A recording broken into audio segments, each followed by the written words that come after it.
Honestly, it's just mentality and technique. I mean, he's his technique is just so good that you don't need to be super strong. You don't need to be super athletic. I mean, he just does everything right, to be honest, and not just anything flashy or like out of this world. It's basics. He's got really good squeeze on his hips. He's got really good shot timing. Um, he's just, he's a man of the sport. He knows what to learn and he just sticks to his game plan.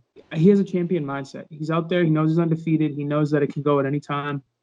He's there to win. And as much as he respects his opponent's skills and what they're good at, he understands that he's going to go out there and do his thing. Like when he fought Connor, a bunch of people were like, oh, Connor can't hit him with that left hand, da da da da. But even Khabib said, like, he has very good left hand, but it doesn't matter when he's on his back. He tries to break you, man. I mean, he knows that he can get you down every time he shoots. So if he can get you down and beat you up a little bit and then let you up and then take you down again, why not? I mean, he knows there's no danger, at least that he's faced yet.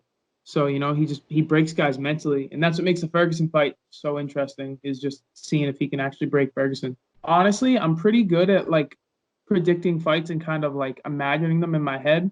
This one, the only thing I can see is Khabib getting his hand raised, and I honestly couldn't tell you how. It's going to be such a crazy fight. Saturday, April 4th, back at Cage Titans, I'm fighting Lies de Lima. Also goes as Luis de Lima with a Z. He's 8-1. He's coming off of a split decision loss. But yeah, it's going to be a good fight. Honestly, I don't think that he's world class. I think he's really good, but he's not. He's definitely not the best guy I've ever fought. I think I might be the best guy he's ever fought, and I think that he's not as skilled and well rounded as he believes. I think that he's fought a lot of lesser competition, and has definitely helped in his confidence. But I just think that when he's throwing what he wants, and then I throw what I want, and he starts kind of shelling up a little bit, he's going to be confused with the pressure I give him.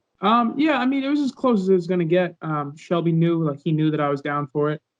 He said he hadn't forgot about me, but there's kind of just like a pecking order.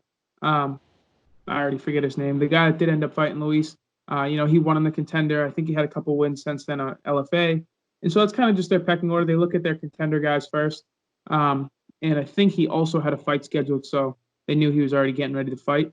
And they ended up picking him. But, me and Luis were down for it if they did give me that call. So the first thing I did was I messaged them and I asked them, like, would you be cool if I threw my name in the hat? If it kind of offends you, like, I won't even mention it and I won't even put my name in.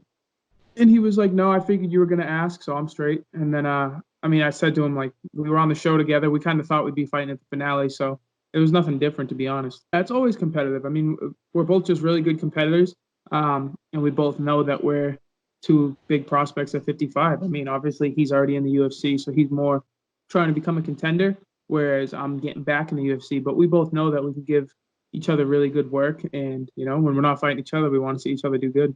By the end of this year, at the latest. I'm looking for a shot on the Contender this summer. If not, they just want to sign me or a last minute fight. I really don't care.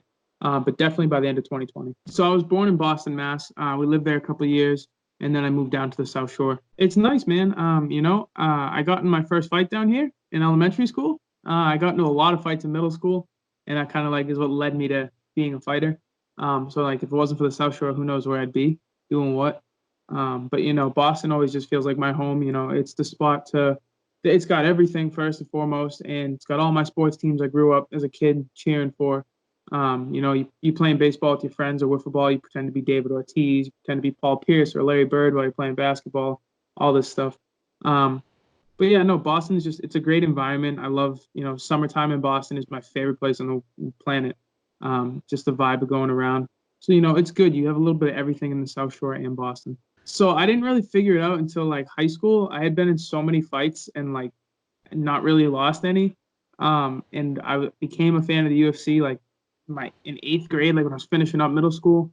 And then, my junior year of high school, teachers going around in English class, like, oh, what are you going to be after you graduate? What are you going to be? And I was like, I'm pretty good at fighting. Maybe I'll just fight people. She was like, what?